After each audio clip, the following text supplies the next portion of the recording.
आपका इंटरेस्ट है भोजपुरी सिनेमा में? हाँ, मैंने गाने किए हैं। मैंने पवन सिंह के साथ भी गाना किया है, केसारी लाल के साथ भी गाना किया है। कैसा एक्सपीरियंस था पवन के साथ? मेरे साथ तो बहुत अच्छा था, बढ़िया। मैंने तो जब हमने गाना किया तो मैंने उनको ऑन द स्पॉट बोला था कि मुझे 2-3 लाइनें गाने में नहीं चाहिए, तो उन्होंने तुरंत बदली। तुरंत का मतलब तुरंत। उन्होंने बोला काट देते हैं और अभी के अभी डब करवा के नया मंगवाते हैं, तो उन्होंने तुरंत बदल दिया। मेरे साथ तो अच्छा एक्सपीरियंस रहा, मेरे को तो कुछ नहीं बोला जितना, और बहुत बढ़िया काम किया। ऐसे केसारी भी बहुत बढ़िया काम किया। तो पवन केसारी में आपको ज़रा किसके गाने पसंद है? पवन में से और केसारी में से किसके गाने पसंद? देखिए, पवन को आप ओजी बोल सकते हैं। पवन ने स्टार्ट किया है ना, भोजपुरी सिनेमा पवन ने बनाया है, और केसारी उन्हीं की लीग में आगे आए हैं। वो चलन उन्होंने अच्छा किया है ना। तो दोनों अपनी अपनी जगह है। फिर भी मेरे दोनों मित्र हैं, दोनों के फैंस आपस में खूब लड़ते हैं, झगड़ते हैं, तो मुझे बड़ा मजा आता है सवाल पूछने में। नहीं, दोनों मेरे अच्छे मित्र हैं। हाँ, जैसे अभी आप पवन को ओजी बोल सकते हैं।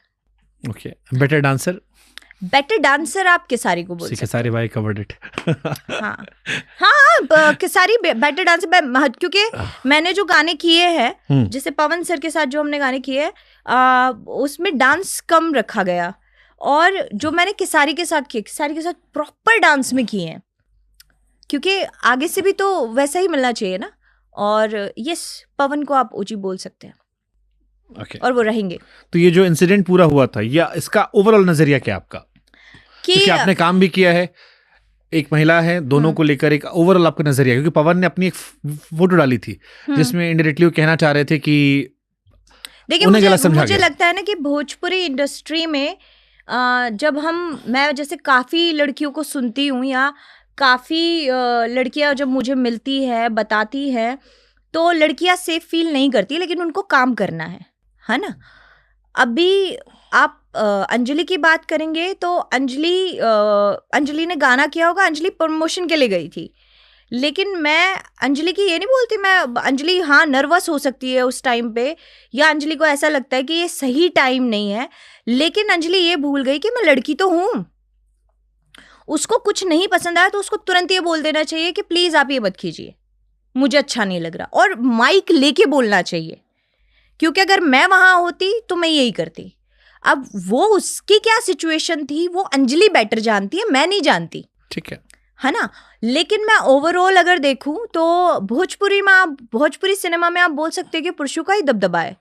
बट जैसे भोजपुरी सिनेमा, क्योंकि मैंने काफी लोगों के पॉडकास्ट किए हैं, तो मैंने एक वहाँ कल्चर देखा, जो मेल है वो मैरिड है, उनकी अपनी फैमिली लाइफ है, फिर एक नई लड़की आती है, उसे काम चाहिए होता है, वो गर्लफ्रेंड बन जाती है, डिस्पाइट नोइंग द फैक्ट कि लड़का, वो लड़की की भी तो गलती है ना, डिस्पाइट नोइंग द फैक्ट कि लड़का जो है ऑलरेडी कमिटेड है या उसके बच्चे हैं, और फिर कई सालों तक रिश्ता चलता है, सारी फिल्में साथ में होती हैं, और फिर बाद में वो एंड में अलग हो जाते हैं। फिर वो लड़की जो है उस एक्टर के नाम पर सारे पॉडकास्ट, इंटरव्यू सब में बातें आती रहती हैं। अब इसमें सवाल, क्योंकि आप एक महिला है, मैं समझ आता हूँ, इसमें गलती ज्यादा किसकी है? उस पुरुष की जिसने एक नई लड़की को काम देने के बहाने अपने करीब लाया, या उस लड़की की जो ये जान रही है कि मर्द शादीशुदा है, उसके बच्चे दोनों हैं? की ज्यादा किसकी मानोगे? दोनों की, क्योंकि शिकायत बाद में औरतें कर रही हैं। अगर मान लीजिए मैं आपको एक बात बोलती हूँ, ये हमारे कल्चर का टैबू है कि अगर आदमी कहीं बाहर जाके मुंह मार रहा है तो वो नॉर्मल है, ठीक है, कोई बात कूल है, डूड है, हाँ, कैसोनोवा। हाँ, और हमें तो बल्कि हमने तो यहाँ तक भी देखा है, जैसे हमारे काका ताऊ दादा परदादा ये गए तो, और जैसे हमारी काकी ताई दादी परदादियों को पता होता था कि हाँ ये बाहर जा रहा है, ये मुंह मार के आ रहा है, लेकिन वो कहती क्या थी उसको छुपाने के लिए, कोई बात नहीं, आदमी तो है, कहाँ जाओगा, रात ने तो घरे लौट के आना है, ये बोलती थी वो, है ना। तो गलती किसकी हुई? आते छेद दो पकड़ के कि करया भी क्यों तरह हो। और आदमी की इसलिए गलती है कि अगर वो कमिटेड है, उसको लग रहा है, देखिए शादी गलत चल रही है, शादी ठीक नहीं चल रही है, आप रिश्ते में खुश नहीं हो, वो एक अलग पॉइंट ऑफ व्यू आता है, लेकिन आप कमिटेड हो, आपने शादी की है, आपके बच्चे हैं, आप खुश हो, आपकी बीवी आपको समर्पण दे रही है, खुशी दे रही है, त्याग दे रही है, किसी का पूरा मतलब आप आप एक लड़की को लेके आ रहे हो, वो अपना सब कुछ छोड़ छाड़ के आपके पास आती है, उसकी जिंदगी पलट जाती है, आप तो कहीं नहीं जा रहे हो। तो आपसे एक लड़की क्या मांगती है? लॉयल्टी। सिर्फ अगर आप वो भी नहीं दे सकते तो क्या आपकी गलती नहीं है? बहुत बड़ी गलती है। और अगर एक महिला को पता है कि ये अपनी फैमिली लाइफ में बहुत खुश है, अच्छे हैं, आपको काम चाहिए, तो आप अपने बल पे मांगो ना।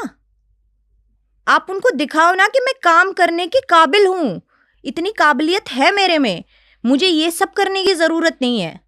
तो गलती कहाँ से हुई? गलती दोनों तरफ से हुई, एक तरफ से नहीं हुई। अगर मैं किसी को उंगली नहीं पकड़ाऊंगी तो मेरा हाथ कैसे पकड़ लेगा?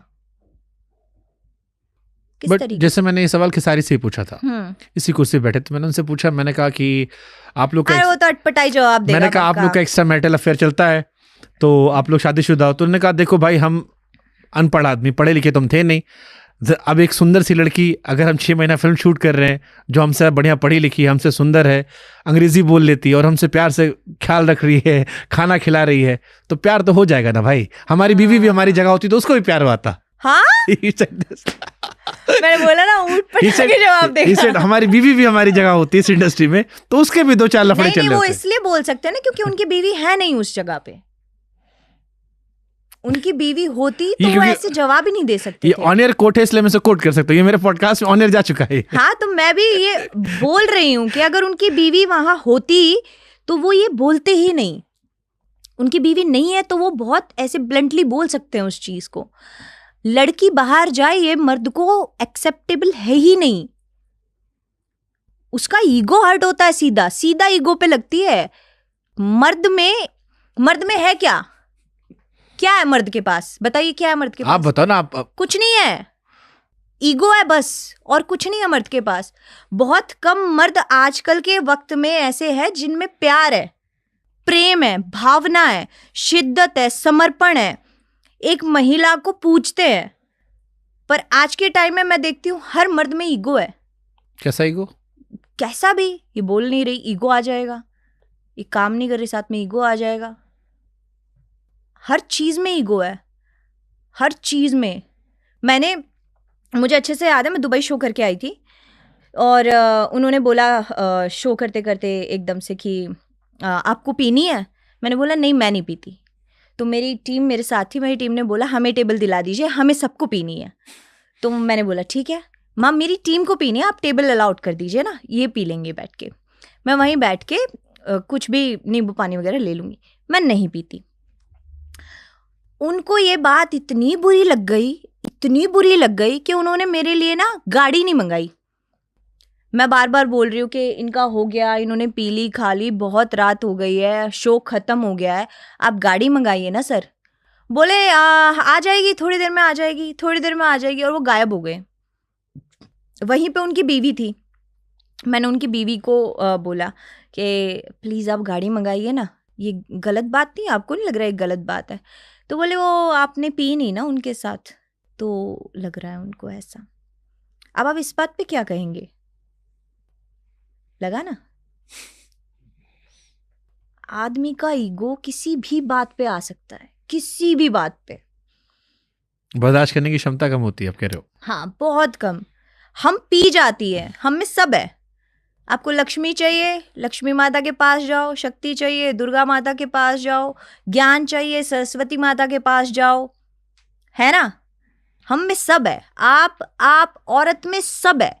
औरत में आप इतनी गहराई है ना, इतनी गहराई है